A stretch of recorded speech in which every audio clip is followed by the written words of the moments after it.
No one showed up for my son's surgery. 3 days later, Mom texted need $10,000 for your sisters. My name is Maya Hayes. I'm 34 years old. I'd been sitting on that hard plastic chair for 9 hours. 9 hours of staring at a beige wall, listening to the hum of the vending machine and praying. The air in the surgical waiting room was cold. It smelled like antiseptic and old coffee. My whole body ached. My eyes burned. My stomach felt like it was full of wet cement. Every time a doctor walked past, my heart would try to climb out of my throat. I was terrified. I was alone, then I saw her. A nurse walking toward me. Her shoes squeaked on the polished floor. My heart stopped. I couldn't breathe. Please, I thought. Please let him be okay. Her face was kind, but so tired. Ms. Hayes? I just nodded. I couldn't find my voice. The surgery went well. He's in recovery. He's a very strong little boy. I collapsed back into the chair, the relief so strong it made me dizzy. I started to cry, silent, ugly tears. Thank you, I whispered. Thank God. She nodded, but her smile was sad. She hesitated. There is one thing, she said. Her voice trembled just a little.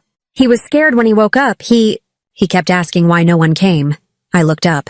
What? He kept asking. Where's Grandma? Where's Grandpa? Where's Auntie Chloe? He kept asking why no one came. No one came. Not my mother. Not my father. Not my sister. No one. My son is 6 years old. He still believes love is something you can earn by being good.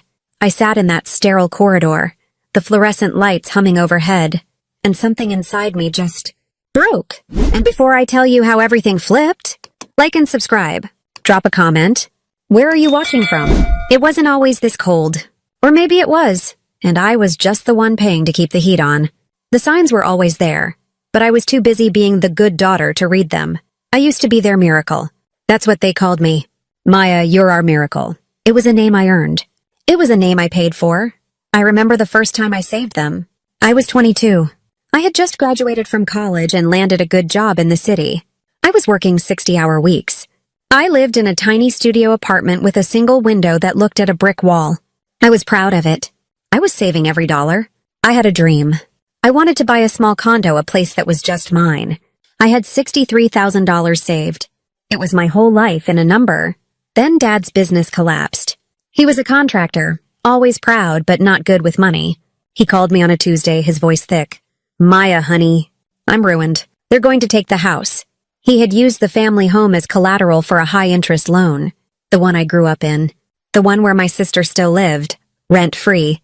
He owed $60,000. He needed it in 3 days, or they would be homeless. I looked around my tiny cubicle. I thought about my condo, my dream. I'll handle it, Dad, I said. My voice was flat. I didn't even think. I just did it. You're a miracle, Maya, a miracle. I wired the money the next morning. My savings account went from $63,000 to $3,000. Just like that. I gave up my dream so they could keep their house. I stayed in that tiny studio for 3 more years. On holidays, Dad would put his arm around me, his voice booming for all the relatives to hear. This one, he'd say, she saved us. We'd be lost without her. Everyone would nod. I'd smile and say nothing. I thought that's what family did. You show up. You fix it? I didn't realize they thought family meant Maya. A few years later, it was Mom. She got sick. It started as a pain she wouldn't talk about. Then she couldn't ignore it. The doctors at the local hospital were worried. Mom was terrified. My sister Chloe just cried and said, I can't handle this, so I handled it. I spent nights on the internet researching. I found the best specialist in the state 3 hours away. He wasn't in her network. Her insurance wouldn't cover it. We can't afford that, Maya, Dad said. I can, I said. I paid for the consultation. I paid for the new tests. I paid for the surgery. It wasn't cancer, thank God, but it was serious. It required a long recovery. I covered every medical bill. I hired a private nurse for the first 2 weeks because Chloe was too emotional to help. I drove down every single weekend to check on her, to cook, to clean. When Mom was finally better, she held my hand. You're my rock, Maya. What would I do without you? I'm just glad you're okay, Mom, I said. The emergencies never stopped. They just got smaller, more normal. Maya, the water heater broke. Can you help? I paid for it. Maya, I have a few cavities. The copay is so high. I paid for it. The last straw should have been Chloe, my sister. She was 2 years younger than me but acted 10. She was the creative one, which meant she was irresponsible. She wrecked her car. She was texting, of course. She hit a pole. She needed a car for her job, which was selling handmade jewelry at a local market. She couldn't get a loan. Her credit was terrible. "Maya, please," she cried. "I'll pay you back." "I swear." "Chloe, you can't afford a new car," I told her. "Just get a bus pass." "A bus?" she shrieked. "You want me to take a bus?" "I can't." Then Mom got on the phone. "Maya, honey, don't be so hard on her. She's fragile right now. We have to take care of each other." "Isn't that what you always do?" So I bought her a new car. I co-signed the loan, which meant I was the one making the payments. Chloe made exactly 2 payments before she forgot. "I'd be lost without you, Maya." She texted me. They weren't lost without me. They were comfortable because of me. When I met my husband, Mark, they were polite. But they didn't like him. He saw them. "Maya," he said once, "they're like beautiful exotic plants. And you're the only one watering them." I got defensive. "That's not true. They're my family." He knew. When Mark died, it was a car accident. Sudden. Horrible. I was a widow at 30. Our son, Ethan, was 4. My family showed up for the funeral. They cried. A week later, the calls started. "Maya, honey, I know it's a bad time, but the property taxes are due. Maya, I hate to ask, but with Mark's insurance money, I need a small loan." I paid. I always paid. Because I was their miracle.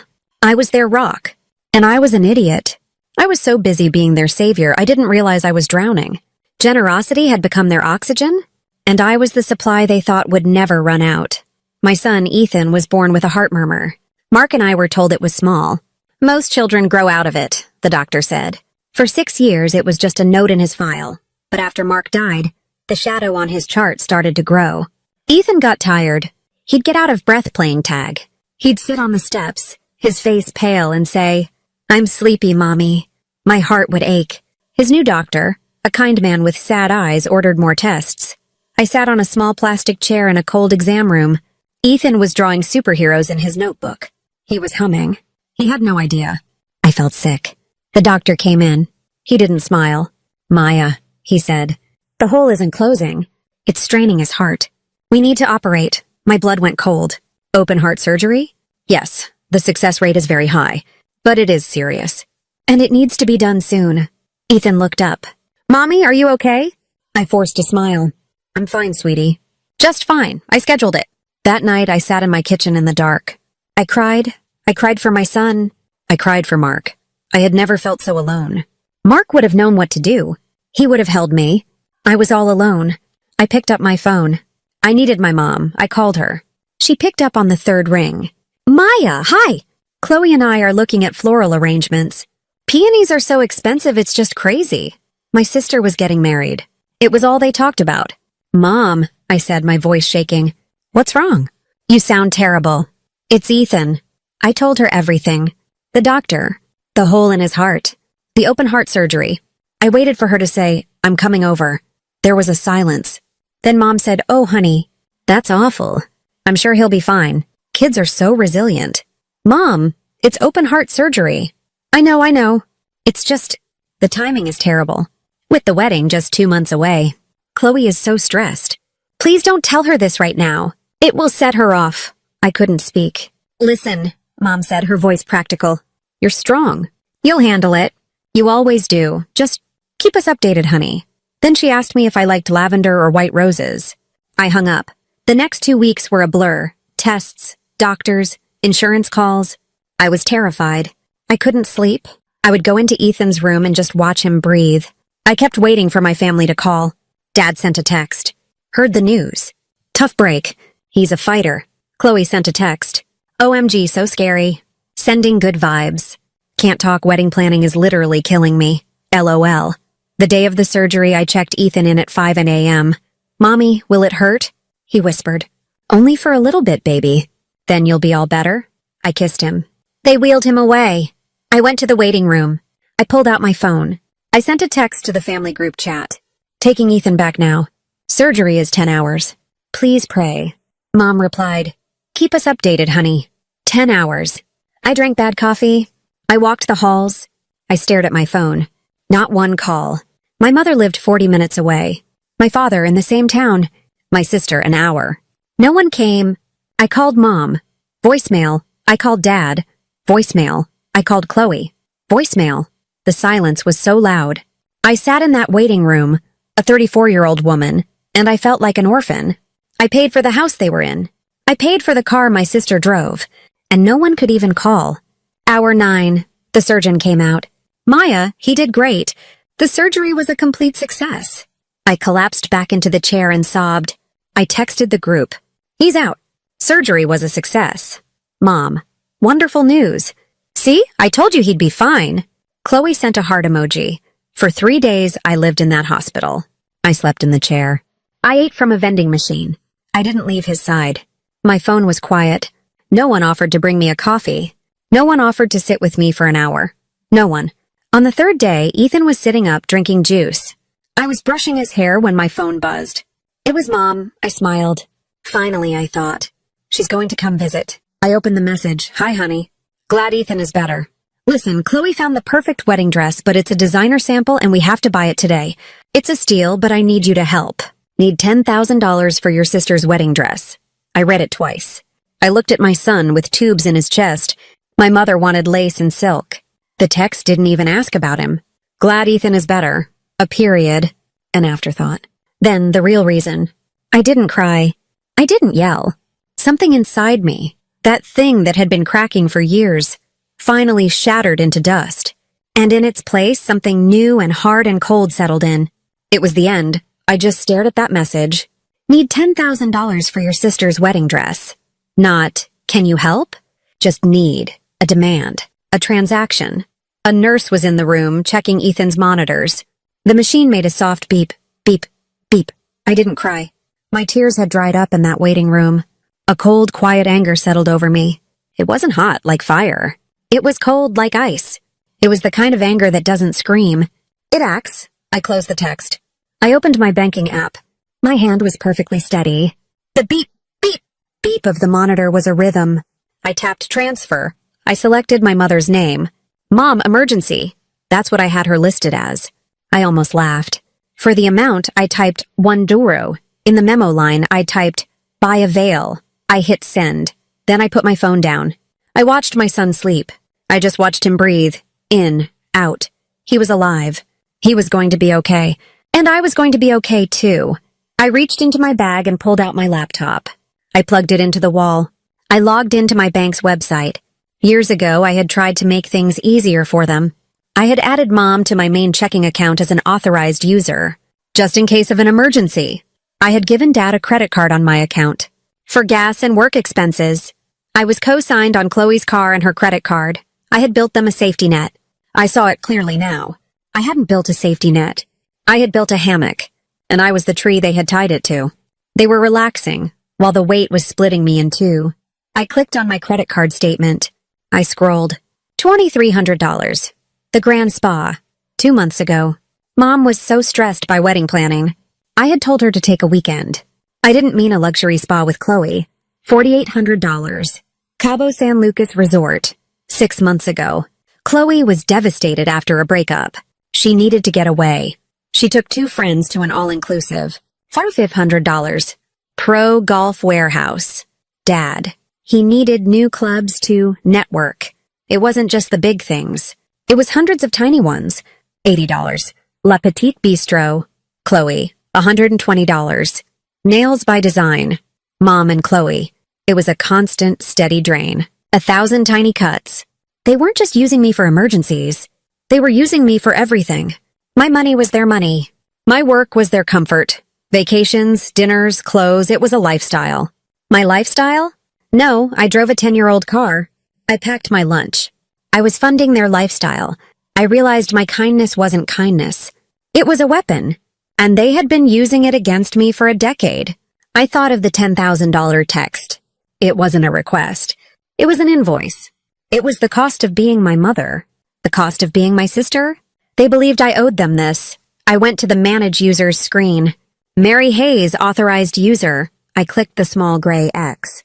Are you sure? Confirm. Robert Hayes, authorized cardholder. Click. Confirm. Chloe Hayes. Authorized user. Click. Confirm. Her card would be deactivated immediately. I went to the car loan website. Chloe's car. It was a joint loan. I looked at the balance. $8,400. I clicked pay bill. I paid the entire thing. All of it. From my savings. It hurt. But then I opened my email. I wrote to the loan company. The loan is paid in full. I am the primary cosigner. Please mail the car title to me, Maya Hayes, at my address. Not to her. To me, the car was in my name. Now I held the title. My phone buzzed. Mom, $1? One? Is this a joke? I'm going to the bank right now. You must have locked the account by accident. Fix it. Chloe. WTF, Maya? My card just got declined for my wedding shoes. Shoes! You are trying to ruin my life! Dad. Your mother is very upset. Call her. You need to fix this. I stared at the messages. I didn't feel anger. I felt light. I put my phone on silent. I turned off my laptop, and for the first time in days, I closed my eyes. And I rested. The next morning, I woke up stiff in the hospital chair, but I felt peace. Ethan was awake, watching cartoons. Hi, Mommy, he whispered. Hi, my love. I kissed him. My phone was a brick of notifications. 14 missed calls from Mom. 8 from Chloe. 3 from Dad. I deleted them all. I knew this wasn't over. I had cut the cards. But the joint account with Mom was a bigger problem. She had full access. I had to fix that. Permanently. I called my bank. I asked for the manager, Mr. Henderson. Maya, he said. How are you? I'm okay, Mr. Henderson. I'm at the hospital with my son. I have a problem with my accounts, I explained. I have a joint checking account with my mother, Mary Hayes. I need to close it. Today. He was quiet. Well, Maya, with a joint account? She has just as much right to that money as you do. You can't close it without her. My heart sank. What can I do? You can withdraw your half, he said. Or, well, you can withdraw all of it. It's your money, too. You can empty the account. Then open a new account in just your name. I looked at the balance. $20,000 my paycheck had just deposited. Okay, I said. I want to move all of it, every cent, into a new account. Under my name only. Right now. Yes, I can do that. I heard him typing. Okay, Maya, it's done. The old account has a 0 balance. I'll leave it open, but it's empty. Thank you, Mr. Henderson. Maya, he hesitated. I have to tell you, I think you're making the right move. Your mother was here yesterday. Late afternoon. I went cold. She was? Yes, she was quite upset. She tried to cash a check for $10,000. It was written from your account to your sister. I closed my eyes. She wrote a check? Yes, from the joint account. I told her the funds weren't available. I put a hold on it. I had a feeling something wasn't right. She said it was for a wedding dress. He had saved me. Mr. Henderson, you're a good man, I said. You just take care of your son, Maya. I had done it. I had frozen the accounts. I had revoked every authorization. They were locked out. At 9:43 a.m., my phone rang. Mr. Henderson's private line. I answered. Hello? Miss Hayes, it's Mr. Henderson. His voice was low, tense. What's wrong? Your parents and your sister are here. They are in my office. I could hear a faint, high-pitched voice in the background. Chloe. It's our money. Tell her. They're upset, he said. I'm sure they are, I said calmly. Your mother's debit card was declined. They are demanding to know what's wrong with the account. There's nothing wrong with my account, Mr. Henderson. They said you cut them off. I took a deep breath. I looked at the scar on my son's hand from the IV. No, I replied. I corrected an error. A clerical error that has gone on for 10 years. There was a long silence. I heard my mother's voice, muffled. What is she saying? Tell her to fix it. Ms. Hayes, Maya. What do I tell them? You tell them the truth. Their names are not on my accounts. They are not authorized. The joint account has a 0 balance. They are threatening to call the police. They are saying you stole their money. I almost laughed. My money, Mr. Henderson? My paychecks? It was always my money. Tell them to go ahead. I'd be happy to show the police my bank statements. And theirs. He was silent. Should I mark them as... That piece lasted for exactly 15 minutes. My phone, which I had put on the small table, began to vibrate. It didn't just buzz. It rattled. It skittered across the metal surface, an angry, buzzing insect, desperate to be heard. I looked at the screen. Mom. I let it ring. The vibration was loud in the quiet room. It stopped. Immediately, it started again.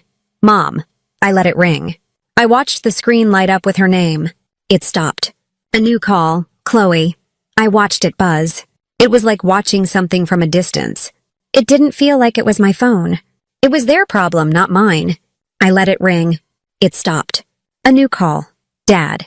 He never called unless it was a major problem. This confirmed it. I let it ring. Then the texts started. They came in so fast, my phone couldn't keep up. It was just a constant vibration. Buzz, buzz, buzz. A storm of them. It was like the phone was having a seizure. I picked up the phone.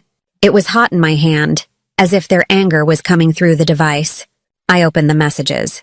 Mom. Maya Elizabeth Hayes. You call me this instant. Mom, they kicked us out. They had security escort us out of the bank. Your bank. Mom. What did you do? Mom. You are humiliating me. I read that. Humiliating me? My son just had his chest cut open, and she was worried about being humiliated at a bank. She wasn't worried about being a grandmother. She was worried about her pride. Mom, this isn't funny, Maya. Fix it. Mom, I know you're seeing these. Mom, Chloe is crying. She is hysterical. You are ruining your sister's wedding. Mom, fix it. Now. Then from Dad. Dad, your mother is falling apart. You need to stop this. Dad, this is not how we raised you. This is not how we raised you. He was right. They raised me to be their wallet. They raised me to be silent and to pay. They did not raise me to have a backbone. Dad, you are being disrespectful and cruel. Cruel, I thought. Where were you 3 days ago? Where were you for 9 hours while I was crying on a plastic chair? Was that respectful? Was that kind? Dad, whatever game you are playing, it's over. Dad, call the bank. Tell them it was a mistake. We can forget this ever happened. We can forget. Oh, I was sure they could. They would forget in a second, as soon as the money started flowing again. But I wouldn't. I would never forget the silence. Dad, be a good daughter for once. A good daughter. The words felt like a punch. A good daughter paid the bills. A good daughter kept quiet. A good daughter was a bank, not a person. A good daughter put their feelings before her own child's life. I thought about my son. Be a good son, I whispered to him. But never be a good anything for people who treat you like a service. He was asleep. He didn't hear. Then the messages from Chloe. Hers were different. Pure, uncut rage. Chloe. Chloe. Bitch Chloe. You fucking bitch Chloe. My card, my wedding shoes, my dress. Chloe. You are a jealous, ugly, childish bitch. Chloe. You've always been jealous of me. Always. Jealous? I thought. Jealous of what? Your inability to hold a job? Your complete lack of responsibility? Your fake life that I was paying for? Your stress over flowers while my son was in surgery? Chloe, you have your stupid kid and your stupid life and you want to ruin mine. My stupid kid. My blood went from ice cold to burning hot. My stupid kid with the zipper scar down his chest. Chloe, Mom is having a panic attack. Chloe, I hope you're happy. Chloe, I hope you're happy you are tearing this family apart. I'm tearing it apart? I thought.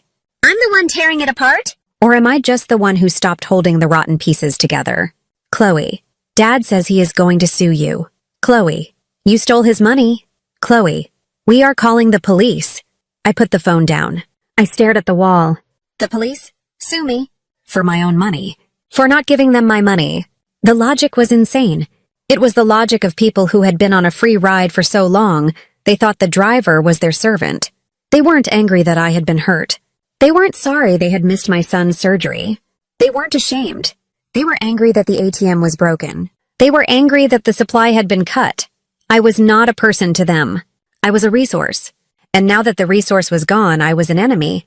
It was that simple. It was that horrible. I picked up the phone again. The texts were still coming. They had started a group chat. Family emergency.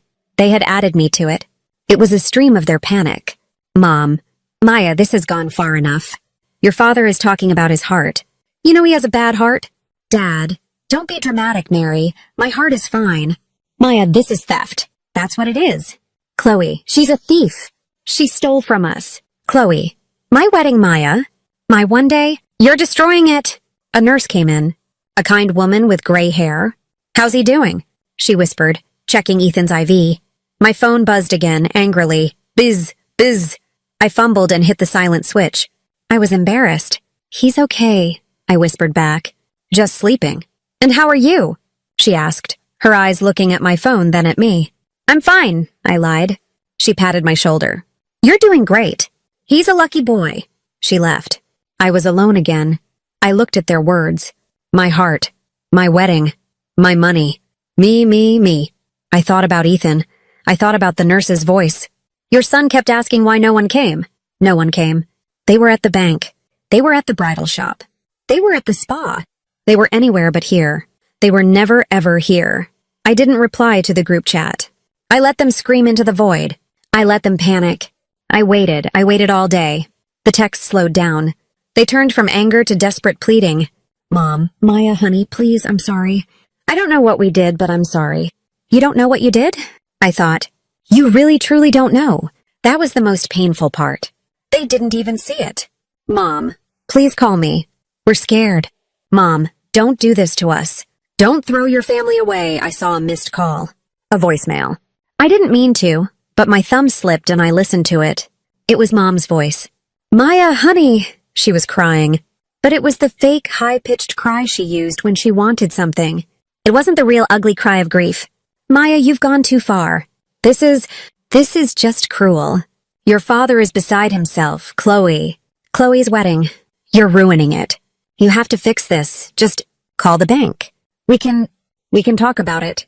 We can even pay you back. Sometime. Please, Maya. You're our miracle. Click. I deleted it. Pay me back. A lie. Our miracle. A name for a tool. They were like vampires. When the threats didn't work, the seduction began. The I love you, the I'm sorry, the family. It was all just a different key to the same lock. The lock on my wallet. I didn't reply. I ate dinner with my son. I helped him hold the little plastic cup. I read him a story about a dragon who lost his fire. I sat with him while he fell asleep. The hospital lights dimmed. The beeping machines were the only sound in the hallway. It was peaceful. That's when I picked up my phone. It was 10:30 p.m. The screen was black. I turned it on.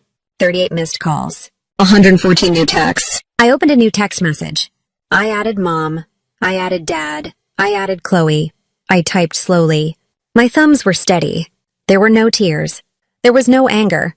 There was just the end. 3 days ago, my son had open heart surgery.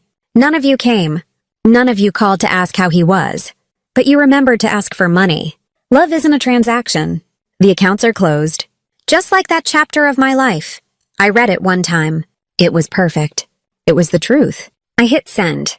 I watched the delivered receipt pop up under the message. Then, before they could reply, before the biz could start again, I did the last thing. I tapped on Mom's name. Block this caller, a pop-up. Are you sure? I thought of her text. The $10,000, confirm. I tapped on Dad's name. Block this caller. Be a good daughter for once. Confirm. I tapped on Chloe's name. Block this caller. You're stupid kid. My thumb pressed so hard I was surprised the screen didn't crack. Confirm. I turned my phone off. I put it in my purse. I zipped the purse. I put it on the floor. I looked at my son. I pulled the thin hospital blanket up to his chin. I sat in the chair, and for the first time the silence was my own. It wasn't their silence, the one they used to punish me. It was mine. And it was peace. Leaving the hospital was harder than I expected. Ethan was cleared to go home 5 days after the bank incident. The nurses all said goodbye. You're such a good mom, one of them said, patting my arm. You've been here every second. I smiled, but her words felt strange. I was a good mom to Ethan, but what was I to them? Heartless. Cruel. A bitch. Their words were silent, but they followed me. They were ghosts in the elevator. I put Ethan in his car seat. He was so small, but he was getting stronger. I drove home. The silence in the car was heavy. My phone was on. I had turned it back on, but it was quiet. No calls, no texts. I had blocked them. But there were other ways. Emails, social media, mutual friends. Nothing. I had cut them off and they were gone. It was like I had pushed a button and they had vanished. It was unsettling. I had been their son, their bank, their rock. I had been something to them. Now I was nothing. We got home. I carried Ethan inside. The house was cold. I had been gone for almost a week. It smelled stale. I put Ethan on the sofa with his blanket. I turned on the TV for him. I walked through the rooms. Everything was just as I had left it. But it all felt different. There, on the fireplace mantel, was a picture. It was from last Christmas. Me, Mom, Dad, Chloe, all of us smiling. Mom had her arm around me. My rock, she had called me. I looked at her smiling face, and a wave of guilt, so strong it made me dizzy, washed over me. She's still your mother. A voice in my head, a voice that sounded like hers, whispered, "How could you? She raised you. She fed you. She loved you, did she?" Another voice answered. Or did she just manage you? You abandoned them, Maya. You left them with nothing. They are your family. Family, family, family. The word echoed in my head. What did it even mean? Was it just a word for people you are required to give your money to? Was it just a word for people who are allowed to hurt you? I grabbed the picture frame. My hand was shaking. I opened the back. I pulled the photo out. I looked at their faces. My father smiling, wearing a sweater I bought him. My sister laughing, showing off earrings I paid for. My mother holding my hand in the house I had saved. I was not a person in this photo. I was the background. I was the set dressing. I was the one who made the happy scene possible. And I was done. I tore the picture in half. And then I started to cry. It wasn't a clean cry. It was ugly. It was the cry of a 34-year-old orphan. I was grieving. I wasn't grieving them. I was grieving the idea of them. I was grieving the mother I wished I had. The one who would have shown up at the hospital. The one who would have held my hand in the waiting room, not asked for my credit card. The one who would have made me soup. I was grieving the father I deserved. The one who would have been proud of me, not just of my salary. The one who would have said, "Don't worry, Maya, I'll take care of this." Just once. I was grieving the sister I wanted. The one who would have been my friend, not my rival. The one who would have called and said, "I'm so scared for Ethan. I'm coming to the hospital." I was grieving the family in the picture. The one that was a lie. A complete, expensive, exhausting lie. For weeks, the silence echoed. Every time my phone was quiet, I felt a pang of, what, relief? Yes, but also doubt. Did I go too far? Was there another way? Maybe I should have just given them the $10,000. If I had just paid it, it would have been easier. They would have loved me for another week. I would have been their miracle again. The thought made me sick, but the habit of being their savior was hard to break. It was an addiction. And I was in withdrawal. The quiet was too quiet. The lack of drama was strange. My whole life had been a series of fires. I was always the firefighter. Now there were no fires. And I didn't know what to do with myself. I wondered what they were doing. I wondered if they were okay. I wondered if they hated me. Of course they hate you. You took away their oxygen. They are probably, what, homeless? Broke? I felt a surge of panic. What if Mom gets sick again? What if Dad's car breaks down? What if... I stopped. That is not your problem. That is not your problem. That is not your problem. I said it over and over like a prayer. But I felt like a monster. A heartless daughter. A cruel sister. I felt like the villain in their story. And I hated feeling this way. I was so busy taking care of Ethan, who needed me, who was getting stronger every day. His cough was better. His color was back. But I was weak. I was a mess. I would check my email, half expecting a message from a lawyer. I would check my blocked calls just to see if they had tried again. They had, at first, dozens of times. Then, it stopped. I was looking over my shoulder, waiting for the other shoe to drop. One night I was giving Ethan a bath. It was about a month after the surgery. He was splashing, making his toys talk. He was happy. He was healthy.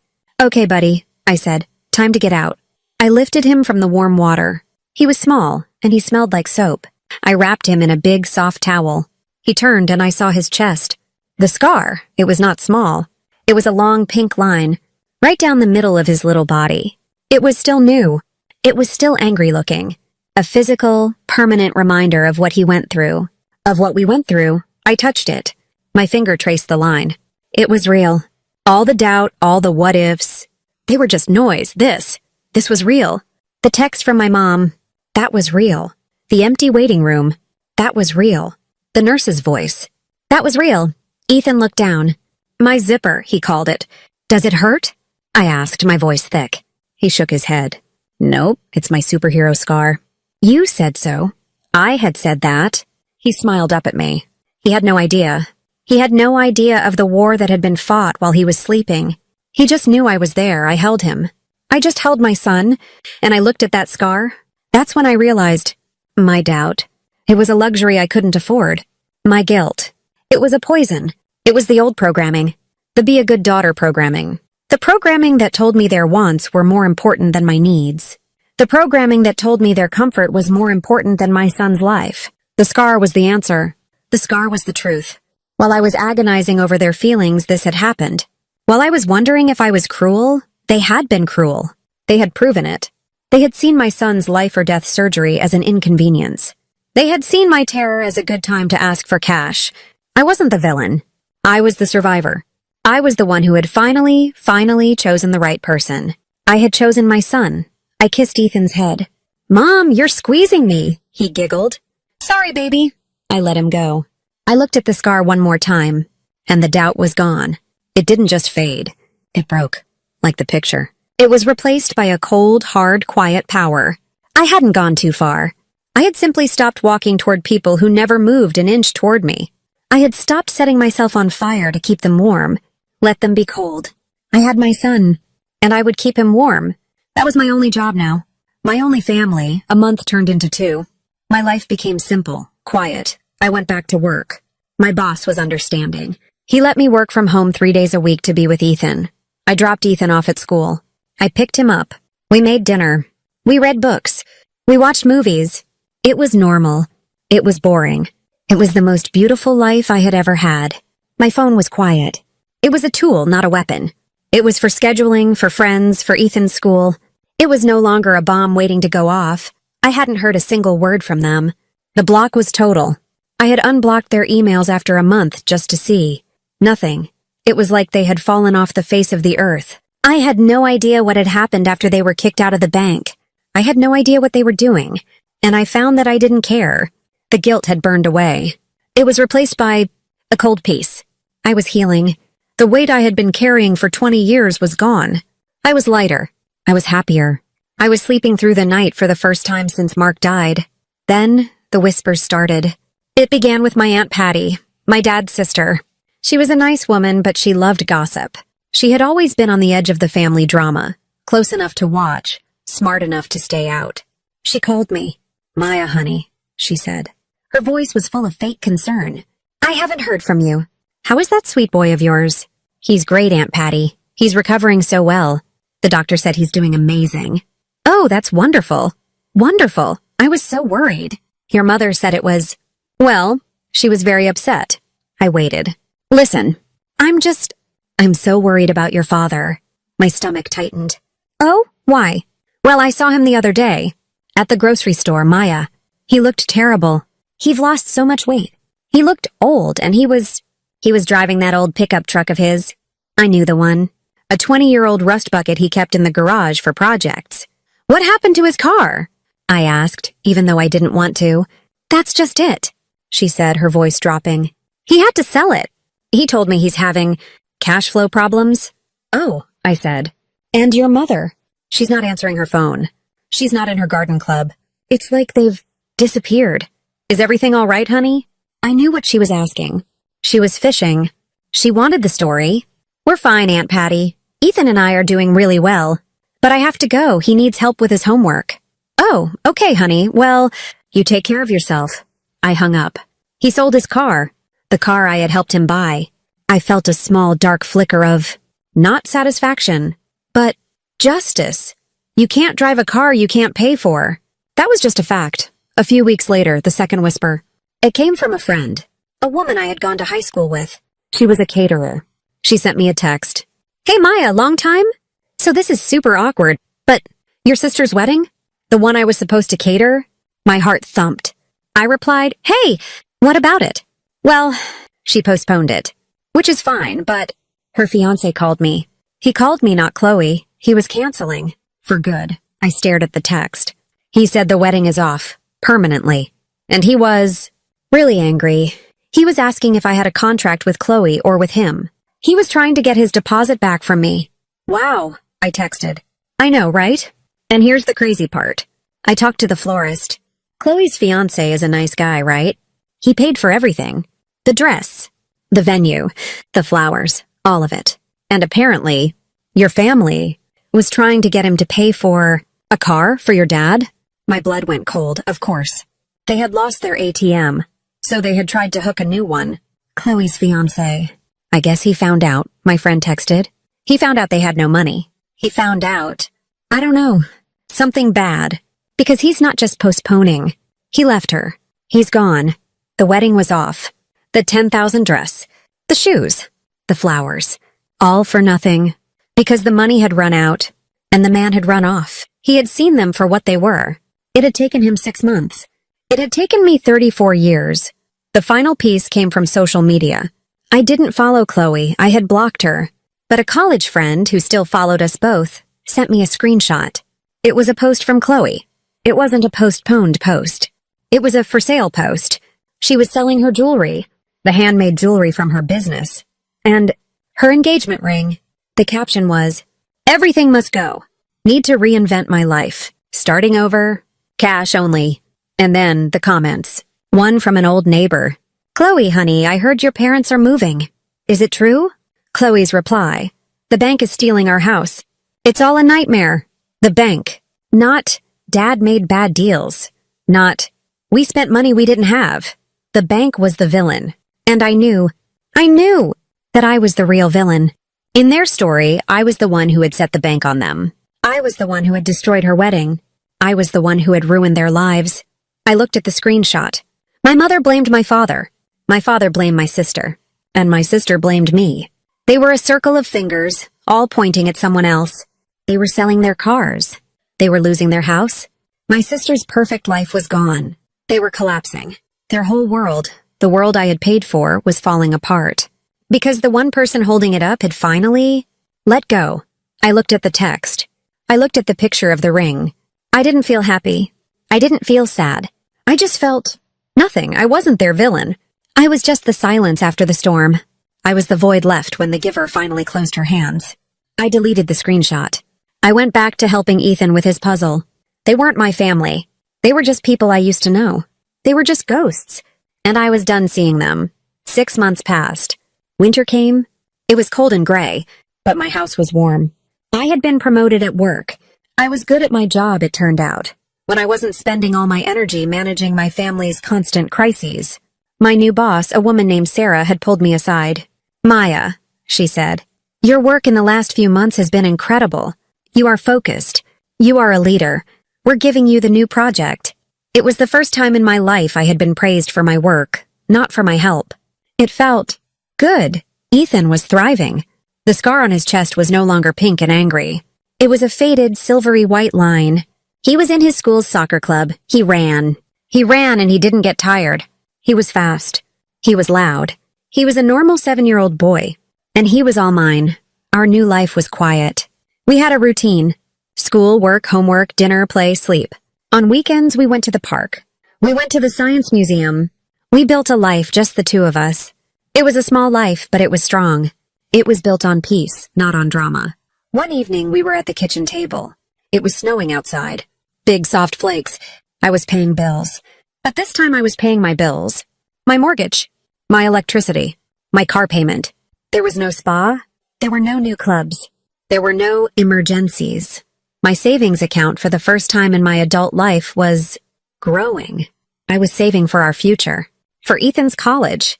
For a vacation for the two of us. It was a strange feeling. A good feeling. Ethan was drawing. He was quiet, focused. His tongue was sticking out of the corner of his mouth. He was drawing a picture. "Mom?" he asked softly, not looking up. "Yes, baby. Where's Grandma?" My hand stopped moving. The pen hovered over the envelope. I had been waiting for this. I had been dreading it. I took a breath. I would not lie to him, but I would not poison him. "She's far away, honey," I said. "Where?" "She's in her own house." "A different house?" I knew from Aunt Patty that they had lost the house. They were renting a small apartment. "Oh," he said. He kept drawing. "Why doesn't she visit?" My heart ached. "She's not able to visit right now, sweetie. And Auntie Chloe? And Grandpa? Them too. They are busy with their own things." He stopped drawing. He finally looked up at me. His eyes were so clear, so honest. Do they not like us anymore?" That was the one. The question that cut me right open, because it was the question I had been asking myself. "Oh, Ethan," I said. I put down my pen. I turned to him. "It's not about you, baby. It's not about you at all. You are the most wonderful, amazing, bravest boy in the world. They love you. I felt a prickle. Was that a lie? I didn't know. It's about me. I had to make a hard choice. To keep us safe. To keep us peaceful. He looked at me. He was so smart. He was trying to understand. So, they're not coming back? No, honey. I don't think so. I waited for him to be sad. I waited for him to cry. He just nodded. A small, thoughtful nod. Then he went back to his drawing. I watched him. What was he thinking? He finished. He held up the paper. It was a picture of us. 2 stick figures. One was tall, one was small. We were holding hands. We were in a house. There was a big sun in the sky. It was our family. He smiled. And then he said the 4 words that changed everything. That's okay. I have you. I looked at him. I couldn't speak. All the pain. All the anger. All the doubt. All the years I had spent trying to earn love from them. Begging for it. Paying for it. And here it was. This little boy. He just gave it to me. For free. That's okay. I have you. He wasn't sad. He wasn't missing them. Because he had what he needed. He had me and I had him. And it was enough. It was more than enough. It was everything. Tears streamed down my face. Mommy, why are you crying? Is it sad? I laughed. I wiped my face. No, baby, it's not sad. It's the happiest I've ever been. I took the picture from his hand. This is the most beautiful picture I have ever seen. I'm going to put it on the fridge, where I can see it every day. Those 4 words, I have you. They healed more than time ever could. They healed that scar. They healed my broken heart. They proved that love doesn't need blood. It doesn't need a last name. It just needs presence. It just needs to show up. My old family. They were blood, but they were never present. This little boy, he was my family. He was present, and he was all I would ever need. My mother wanted $10,000 for a dress. I gave her $1 and a lesson. Love isn't bought. It's shown. The real family isn't who shares your last name. It's who shows up when the world stops spinning. Every night, I light a candle for peace. Not for them, but for the woman I used to be. The one who believed family meant forever. Now I know family isn't forever, but peace can be.